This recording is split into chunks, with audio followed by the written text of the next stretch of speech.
This is Atlantic Television Network. Welcome to Global News. First, the headlines.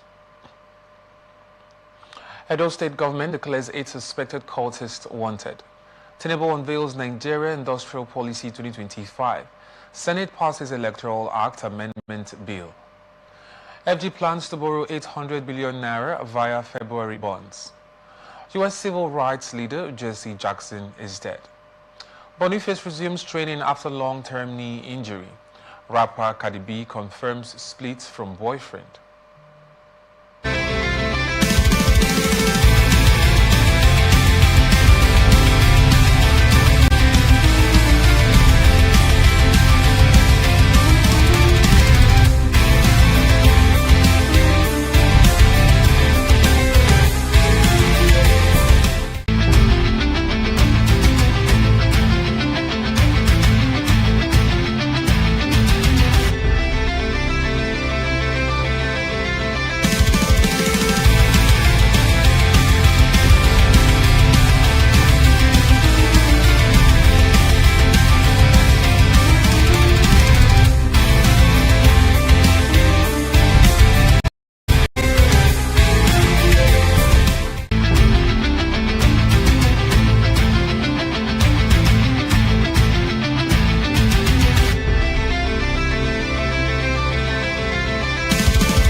Edo State government has declared 8 persons wanted for alleged involvement in the recent cult-related activities in the state, and those declared wanted are 3 community youth leaders, popularly known in a local parlance as Okiageles, and 5 court members. I beg your pardon. A statement by Dr. Patrick Egbojele, the Chief Press Secretary to the State Governor in Benin City. The government gave a 7-day ultimatum to the 3 community leaders to appear before the State Special Security Squad, codenamed Operation Flush Out Cultists and Kidnappers, adding that the youth leaders declared wanted and ordered to report to the Special Security Squad are the Okiagele of Obage, Ofumwengbe and Ara communities, respectively.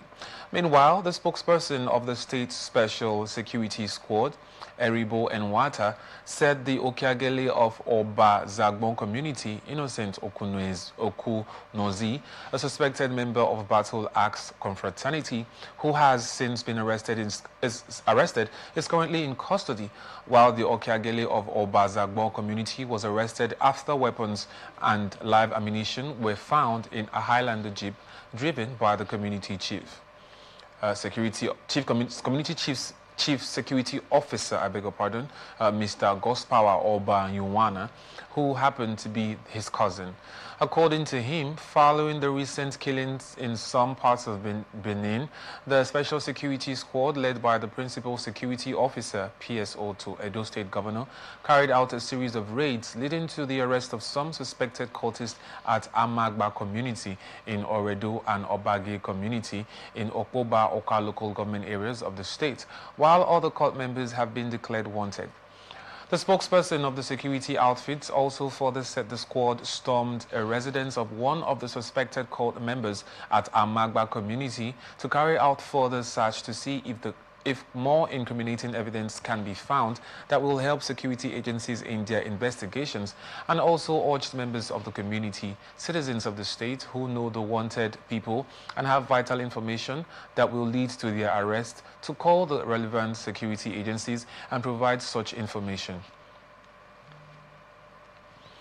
Abia State Government has shortlisted 24,023 applicants for the computer-based test in the second batch of its teacher recruitment exercise, with plans to employ 4,000 new teachers across the state. The Commissioner for Information, OK Kanu, who disclosed this while addressing journalists in Government House, Umuahia, on the outcome of this week's State Executive Council meeting, presided over by Governor Alex Oti, said the Education Management and Information System MIS will support efficient school management, data-driven planning, and measurable outcomes. A statement released by Head of Information at Government House, Umuahia, Divine Wankwo, the Commissioner said the second batch of the teacher recruitment exercise is progressing well, adding that while last year the state government employed 5,394 teachers, the education management and information system is being deployed to integrate education data across primary and secondary schools. It also highlighted the resumption of the mass literacy and non-formal education program for adults for the 2025 to 2026 academic session in all 17 local government areas, adding that the sensitization campaign is ongoing to increase enrollment, targeting schools, dropout traders, artisans, and other adults. The statement further said the governor has promised to schools that consistently emerged as the best performing states in NECO examinations over the past 3 years. National Association of Nigerian Students Joint Campus Council Lagos has raised serious concerns over the growing insecurity on Nigeria's federal highways after a delegation of student leaders narrowly escaped an attempted abduction while traveling to the NAN's Southwest Zone Convention at Ekiti State University. A statement by its public relations officer, Ridwan Ajayi, said the incident underscores a complete collapse of security along major federal roads after the delegation departed Lagos last Friday for the zonal convention with principal officers and committed student leaders on official and national assignment. Nance described the ambush as a well-planned operation as armed men emerged from the darkness, strategically boxing in the students' vehicle, leaving them with seconds to react, and the students recounted that even after their escape, the attackers maintained control of the highway, abducting other travelers before eventually retreating. According to Nance, the Ilesha Road ambush is part of a larger nationwide pattern of unchecked highway criminality, with citizens routinely falling victim to kidnappings, armed robberies, and violent assaults, and the students pointed to recent attacks on federal corridors in Kogi and Kwara states, where senior government officials and passengers were abducted. The NANS further said it holds the police leadership accountable for failing to secure travelers and demanded immediate measures to restore safety along federal roads. Supreme Court of Nigeria has upheld the dissenting judgment of Justice Okon Abang, declaring Joshua Ishaku as the candidate of the All Progressives Congress for the 2026 Buhari Area Council Chairmanship election. In a split 4-1 decision, Justice Jamilu Yamama Toko, who read the lead judgment, set aside the majority ruling of the Court of Appeal, Abuja Division, which had earlier affirmed Haruna Audi as the party's candidate. Resolving all issues in favor of Ishaku, the Apex Court held that the majority judgment of the appellate court was wrong in concluding that the appellant's suit was statute barred. The Supreme Court also agreed with Justice Abang that the dispute transcended internal party matters as it involved an infraction of constitutional rights, Section 84, Paragraph 14 of the Electoral Act, at the party's guidelines, and held that only a loser in an election is expected to exhaust domestic dispute resolution mechanisms before approaching the court, not the declared winner. The Apex Court further said each case must be analyzed based on its peculiar facts and faulted the lower court for failing to fully evaluate the material evidence before it. While the appeal was allowed after the majority judgment of the Court of Appeal was set aside and the dissenting judgment of Justice Okon Abang was affirmed. Tragic boat accidents in Yauri local government area of Kebbi State has claimed the lives of 14 people, mostly women, while returning from a wedding ceremony during the weekend. Governor Nasser Idris commiserated with the bereaved families, the Yauri Emirate, and the residents of the area, saying that the incident was a painful tragedy that had thrown the state into mourning. The accident occurred at Gombe village in Yauri local government area after a boat conveying the victims back had escorted the bride to her husband's home in Gwazo village, Ngaski local government area, reportedly capsized mid-journey. The governor, represented by the Yauri local government chairman, Abubakar Sha'awai, at the funeral prayers, urged the affected families and communities to remain steadfast and accept the incident as the will of Almighty Allah. Taraba State Police Command has reaffirmed its commitment to merit-based promotion and continuous capacity development for officers in line with the vision of the force. The assurance was given on Tuesday in Jalingo during the decoration of officers recently promoted from the rank of Inspector to Assistant Superintendent of Police, ASP. The State Commissioner of Police, Betty Enekben Isokban Otimeyin, said the initiative reflects the resolve of the police leadership to motivate personnel and enhance effective policing and quality service delivery to the public. Speaking through the Deputy Commissioner of Police, State Criminal Investigation Department, SCID, Nandiyak Tisin, the Commissioner congratulated the newly promoted officers, describing their elevation as a recognition of their dedication, discipline, and commitment to duty, adding that promotion comes with greater responsibility, and urged the officers to demonstrate professionalism, integrity, and exemplary leadership in carrying out their duties.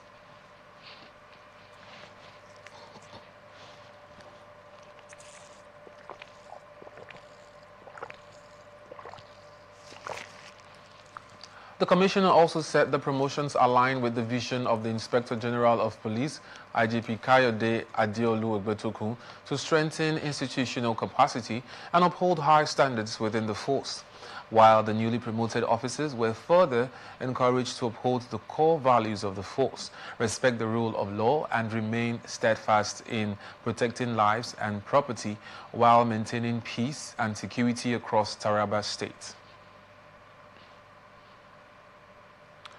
The Yobe State Police Command has arrested 4 suspected members of a criminal allegedly involved in fraud, impersonation, and abduction in the state. The command's spokesperson, Dungus Abdul Karim, who disclosed this in a statement on Tuesday, said the operation led to the rescue of a 35-year-old victim and the recovery of a Toyota Prado SUV used for the crime. According to him, operatives of the Potiskum Divisional Police Headquarters acted on credible intelligence, and when they intercepted a suspicious Toyota Prado SUV exhibiting unusual movements within Potiskum Metropolis. Preliminary investigation revealed that the victim was abducted in Damaturu by the suspect, who allegedly posed as security operatives, and the abduction was masterminded by Usman in conspiracy with others who allegedly specialized in defrauding unsuspecting members of the public, particularly merchants, by disguising themselves as security personnel. Meanwhile, the Commissioner of Police, Emmanuel Ado, commended the officers for their gallantry and professionalism.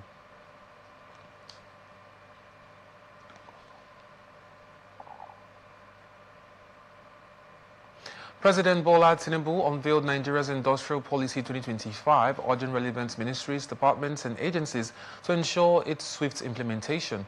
The president, represented by Vice President Kashim Shettima, launched the policy at the Bola Tinubu International Conference Center, Abuja. A statement signed by the Senior Special Assistant to the President on Media and Communications, Office of the Vice President, Stanley Nkwocha, said the policy serves as a roadmap for re-engineering Nigeria's industrial base, unlocking value across sectors and placing production, competitiveness and job creation at the center of the nation's economic strategy.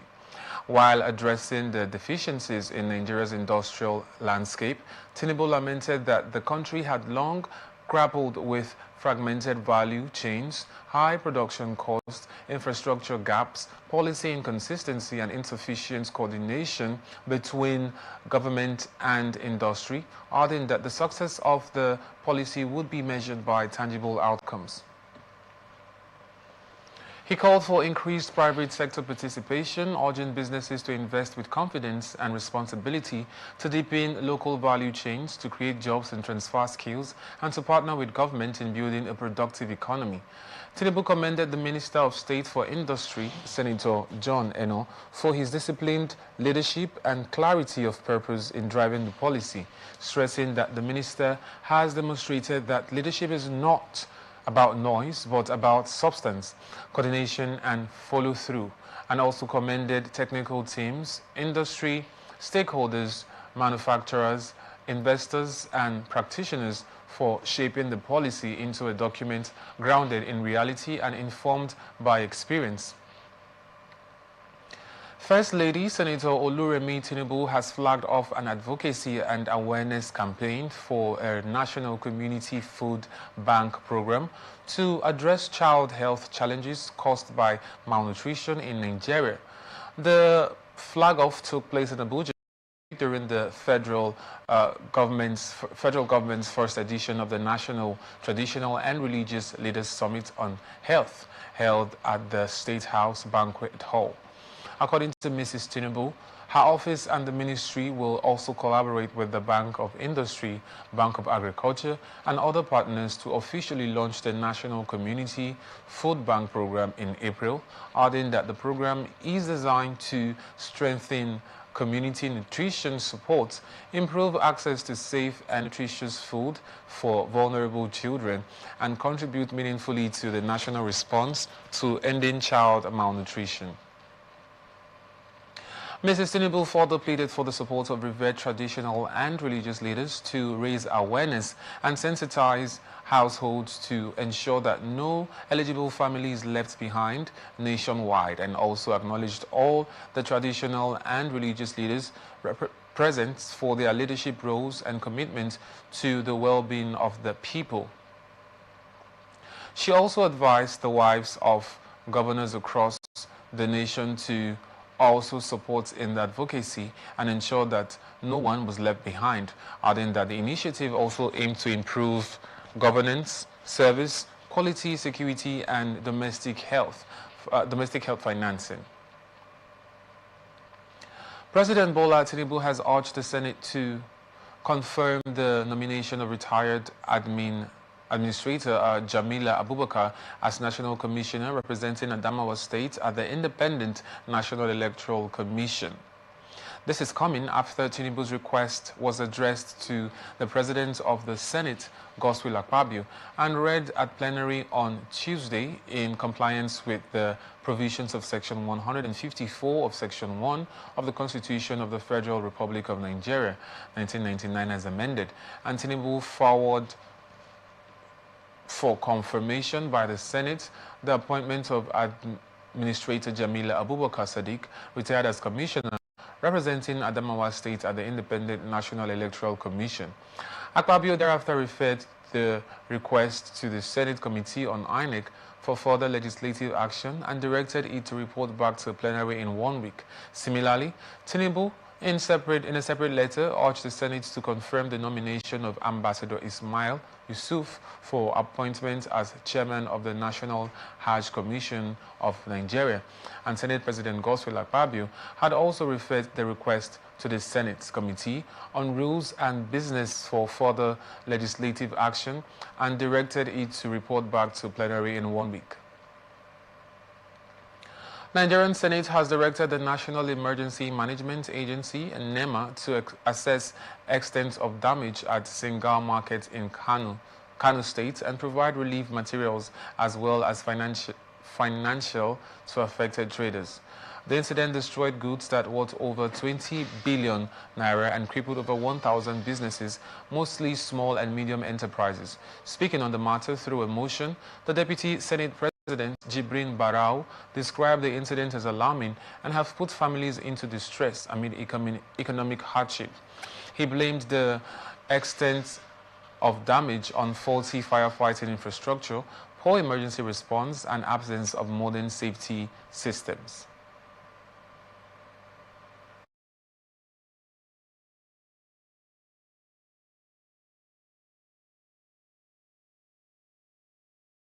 Nigeria recently suffered a devastating fire outbreak of alarming magnitude. Also knows that the Inferno reportedly destroyed goods and property valued over 20 billion naira. Over 20 billion naira. Affecting more than 1,000 businesses, predominantly small and medium-scale enterprises that serve as a backbone of the local economy. Further notes,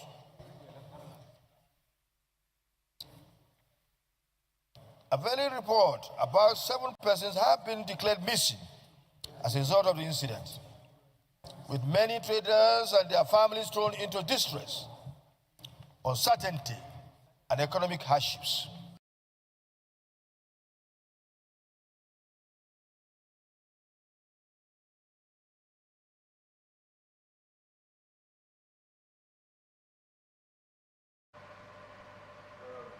Supporting the motion, lawmakers highlighted the importance of the market for regional commerce, employment, and border economic activity, adding that the extent of the damage, coupled with lack of insurance support, could increase unemployment, social instability, among others.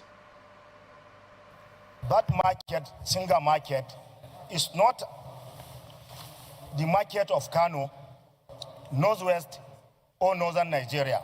It is an international market which our surrounding countries, more especially Niger, Chad, Cameroon, up Central Africa, depend on that market on the provision of essential commodity. Mr. President, the situation is very facetic.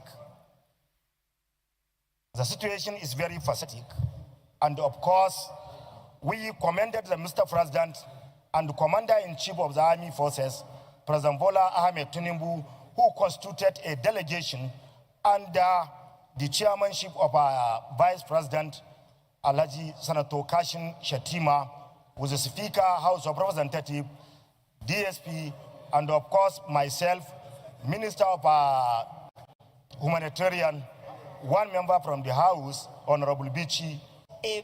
An international commercial hub, not even a national one. And the loss of that market is a very big economic blow to Kano and Nigerians. I want to lend my voice to support that motion, that everything that needs to be done should be done. Thank you, my distinguished colleagues.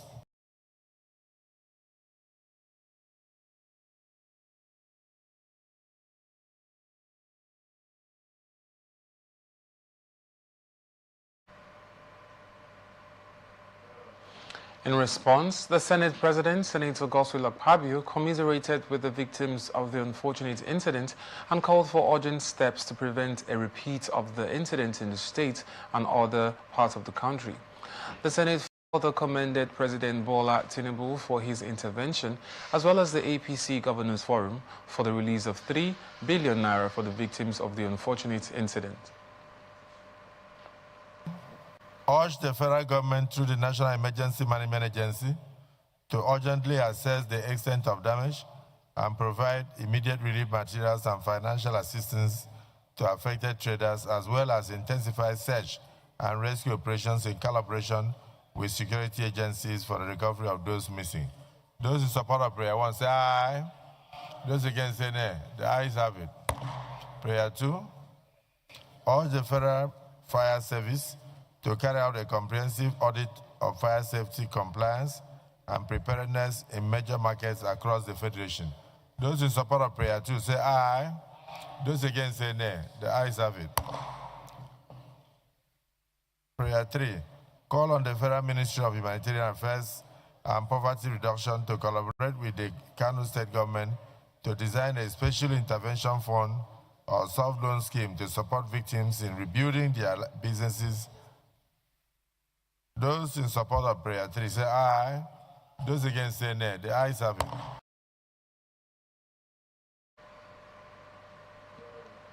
Senate of Nigeria on Tuesday passed the Electoral Act 2022 Repeal and Reenactment Bill 2026 following the intense deliberations and contentious division over Clause 60 concerning electronic transmission of election results. Proceedings began with a demand for division raised by Senator Eyinaya Abaribe, Senate President Godswill Akpabio. He wants to move a motion for division. If he's not moving a motion for division, then go into Mr. the order, President, and I'll rule. Order 72. 1. Any senator may challenge the opinion of the President by claiming a division.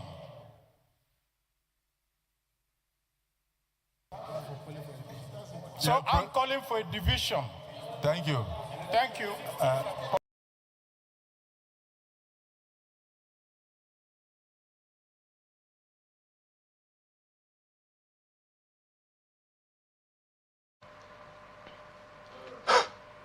The Deputy Senate President, Barau Jibrin, also revisited previously ruled provisions, while the Senate leader, Opayemi Bamidele, however, clarified that his motion for rescission validated Abaribe's call for review and division. Distinguished senators of the Federal Republic of Nigeria, I have just 2 quick things to say. The first thing I want to say, in overriding public interest and in defense of the integrity of this institution and the sanctity of our rules, that number 1, I, on our behalf, sponsored this motion for rescission. The essence of a motion for rescission is that whatever was passed in the past remain in the past. And we are reopening the whole issue. So we cannot, on the one hand, say we are trying to do certain things and change certain things, and on the other hand, saying Senator Abaribe cannot bring an issue that he brought before. So essentially, consistent with my motion for rescission, Senator Abaribe is properly in order for him.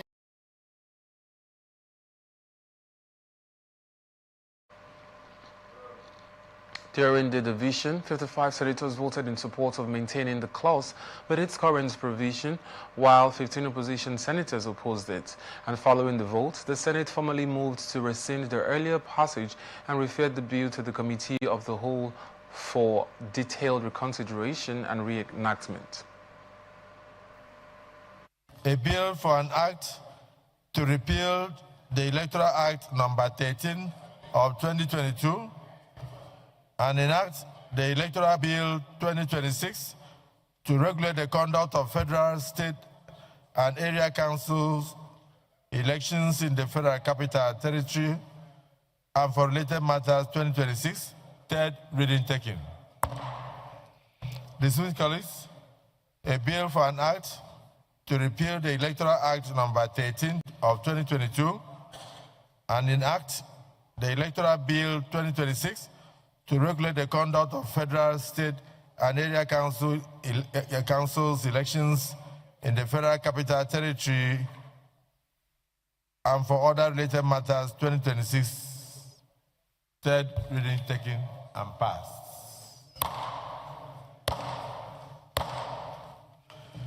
Let me thank distinguished senators for their act of patriotism and thank all of you for displaying democracy, and particularly those who had the courage, even in the overwhelming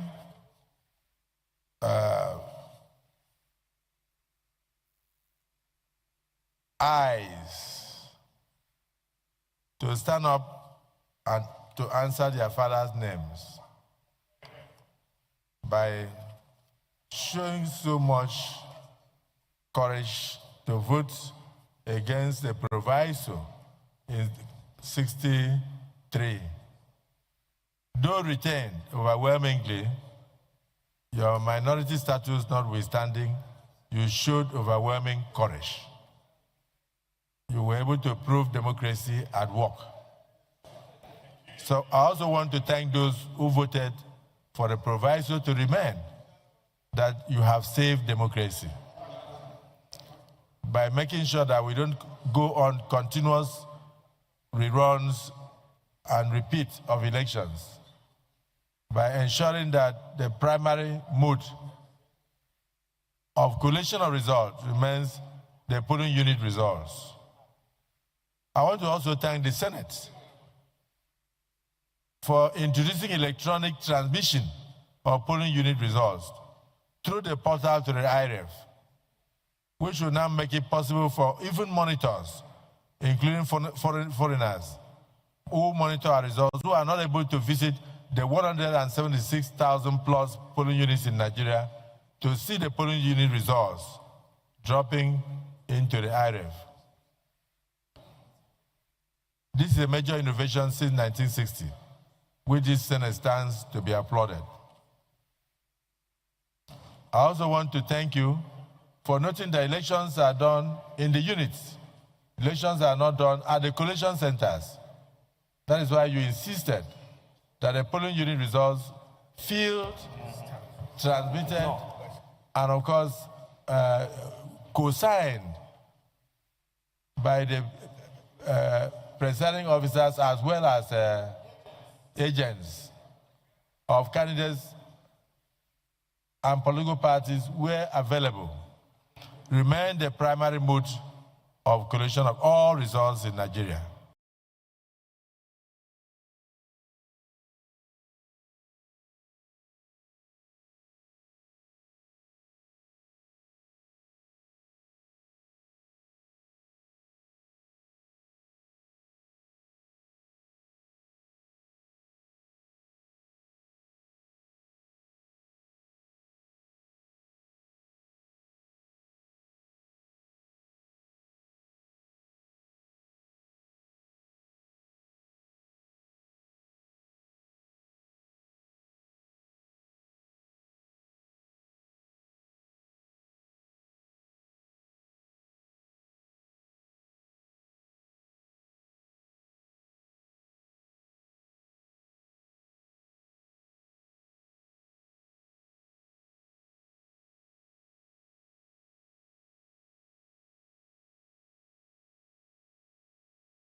The passage of the bill marks a crucial step in Nigeria's electoral reform process, while ensuring that technical and logistical considerations are addressed ahead of the 2027 general elections.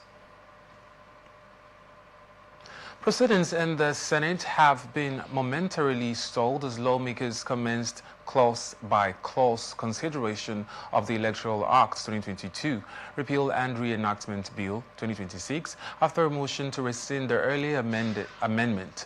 This is coming after the motion to rescind the bill was formally seconded on Tuesday and paved the way for the Red Chamber of the National Assembly to dissolve into the Committee of the Whole for detailed reconsideration and a reenactment of the proposed legislation.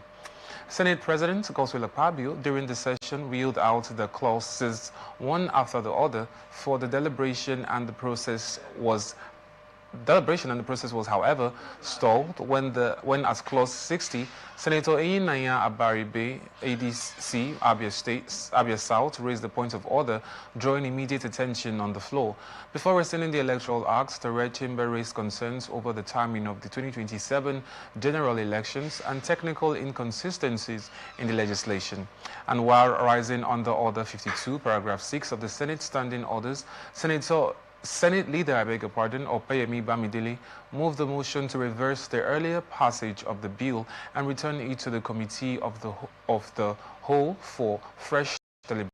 According to him, the development follows the declaration by the Independent National Electoral Commission, INEC, of a timetable fixing the 2027 general elections for February 2027, after consultations with the leadership of the National Assembly and stakeholders had raised concerns that the proposed date conflicts with the provisions of the amended law, particularly the requirements that elections be scheduled not later than 360 days before the expiration of tenure. We'll go on a short break now, and when we return, we will continue with the rest of the stories. Please stay with us.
Back and thank you for staying with us. And now to the rest of our stories.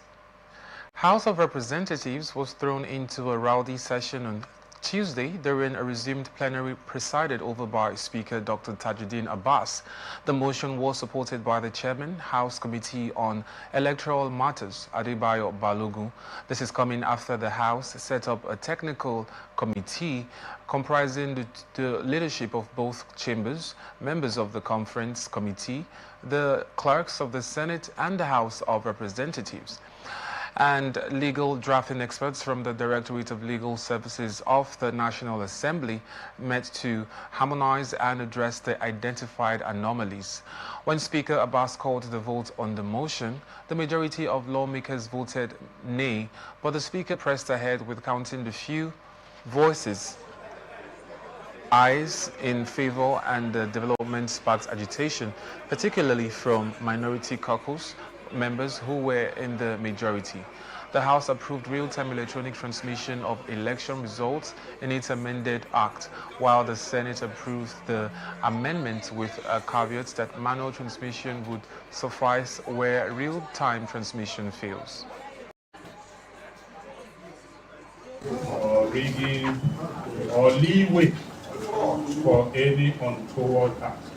And so we have asked that that clause should remain solely for electronic transmission without any provisions. Aside that, we have also proposed that where there is a conflict between from ECHA, which is manual and capable of being manipulated, and the electronically transmitted result, that the electronically transmitted result should be precedence over the manual. This might not have been what it is that people wanted in terms of the exact provisions, but it's about the greater majority, because there are also those that have clamored and have had concerns that why would we pass a provision of the Electoral Act that then gives us issues if there are any problems around IT infrastructure. So it's essentially a fail-safe provision, but we don't have anything to be concerned about if indeed IT infrastructure covers the entire country and all the polling units. Then there's no need to have any concern at all.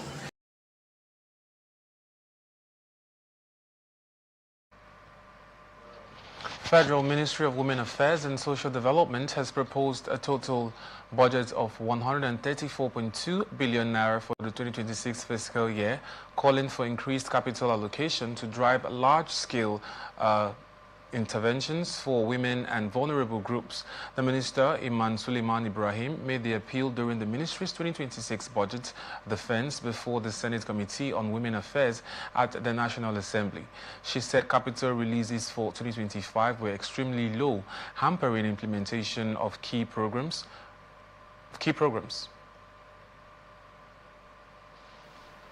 I would like to give account of the overhead of 2025. The sum of 2,810,959,737 naira was appropriated for our overhead, but only the sum of 471,548,342 naira 50 kobo was released, representing 16.78%. The sum of 471,546,036 naira 11 kobo, representing 99.9% of release amounted was utilized. So the sum of 2,339,411,394 naira 50 kobo, representing 83.22%, was not released in our 2025 overhead budget. For our 2025 capital, 89,865,454,436 naira was appropriated for our capital expenditure. only 394,854,179 naira 40 kobo, representing 0.4%, was released in December and remained unutilized due to late disbursement and no cash backing. In her remarks, Chairman of the Senate Committee, Ireti Kingigbe, said allocation was not the primary challenge, but securing final approval and timely releases from the federal government. Release of funds, that's where the problem lies. We can allocate and appropriate anything you want, but are you going to get the funds? That's what we are trying to work on in the Senate, because that is a major problem. But you know how I feel about women, children, and social development, so we can look at it again. No, it's the men too, sorry.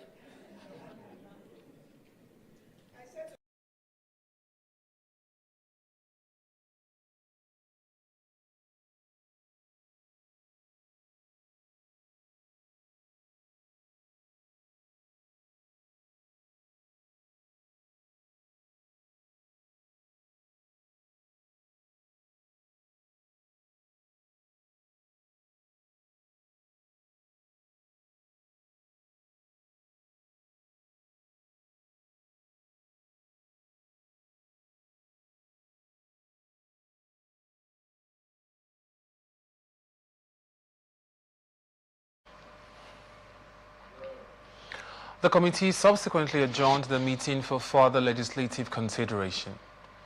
Chief Justice of Nigeria, CJN, Justice Kudirat Kekere-Ekun, has urged the ECOWAS Court of Justice to come up with guidelines that will facilitate the enforcement of its judgment by member states.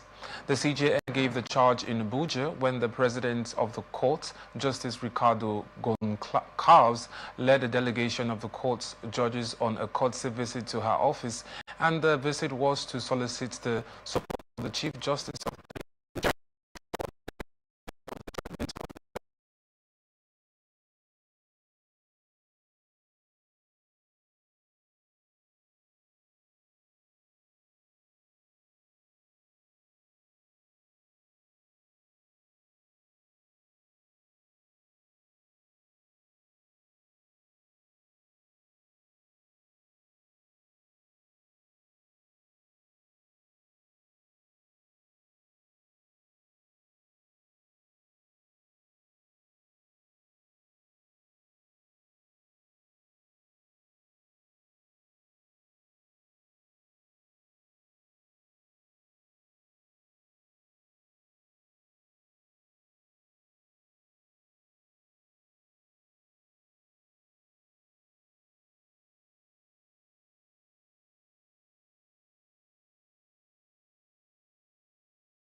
President of the Nigerian Bar Association, Afam Osigwe, have hosted the President of the Court of the Economic Community of West African States, Justice Ricardo Goncalves, at the NBA National Secretariat in Abuja, and both leaders identified non-enforcement of court judgments as a major threat to justice in the West African sub-region.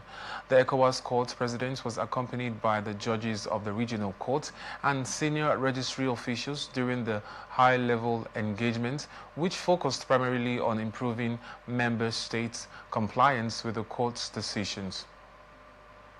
A statement on Tuesday by the NBA President Osigwe, while welcoming the delegation, described the NBA as the umbrella body of all legal practitioners in Nigeria and the consistent advocate of the rule of law, constitutional governance and access to justice, both within Nigeria and across the sub-region. According to him, judicial authority is not sustained merely by pronouncement of decisions, but by the certainty that those decisions will be obeyed, and further warned that where court judgments are routinely ignored or disobeyed, the very foundation of justice is weakened, stressing that for supranational courts such as the ECOWAS Court to retain legitimacy and command the confidence of citizens and member states, its decisions must be treated as binding obligations and not mere advisory opinions. The NBA president also assured the regional courts of the association's readiness to collaborate on practical and sustainable mechanisms to strengthen compliance and deepen respect for the court's authority across West Africa. Nigerian travelers to the United Kingdom will begin receiving electronic visas instead of physical visa stickers from February 25, 2026. A statement by the senior communications officer at the British High Commission in Abuja, Oyeye Madu, under the new system, the commission said successful applicants will access their visa electronically through a UK visas and immigration account, marking a shift toward a fully digital visa process. The only change is the format visa is issued, saying that instead of a physical sticker, applicants will receive a secure digital record of their immigration status, and their physical visas will remain valid until they expire or require replacements. Also commenting on the development, the British Deputy High Commissioner in Abuja, Gill, said once a visa application is approved, applicants will be required to create a free UKVI account to access their e-visa.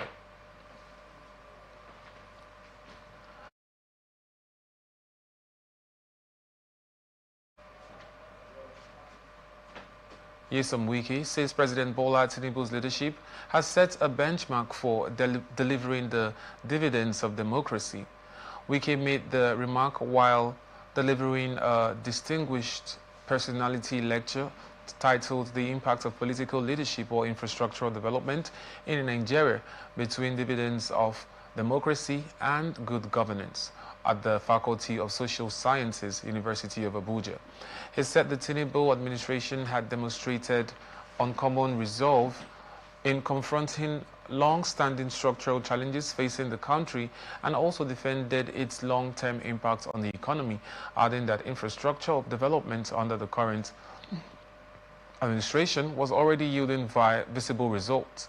Wike said his lecture examined the relationship between political leadership and infrastructure delivery, arguing that democracy must be redefined beyond elections and rhetoric, stressing that democratic consolidation requires commitment and vigilance. The minister also said democracy must translate into practical benefits for ordinary Nigerians, and one that public confidence in governance depends largely on performance, stressing that his administration began with major economic reforms, including the removal of the decades-long petrol subsidy and exchange rates.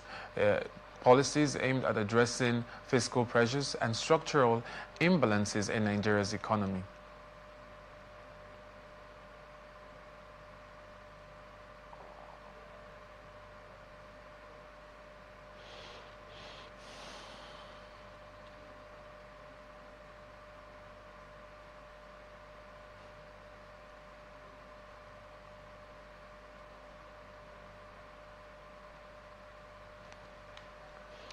And that's the global news for tonight. Before we go, another look at the major stories. Police arrest kidnapped suspects in Edo State. Edo State government declares 8 suspected cultists wanted. Tinubu unveils Nigeria Industrial Policy 2025. Senate passes Electoral Act Amendment Bill. FG plans to borrow 800 billion naira via February bonds. U.S. civil rights leader Jesse Jackson is dead. Boniface resumes training after long-term knee injury. Rapper Cardi B confirms split from boyfriend. I am Francis Neka. Thank you for watching. You can follow us on our social media platforms on Twitter now X at Atlantic TV Net, Facebook and YouTube at Atlantic Television Network, Instagram and TikTok at Atlantic TV Network. Remember, peace and unity are the pathways to progress. Thank you for watching.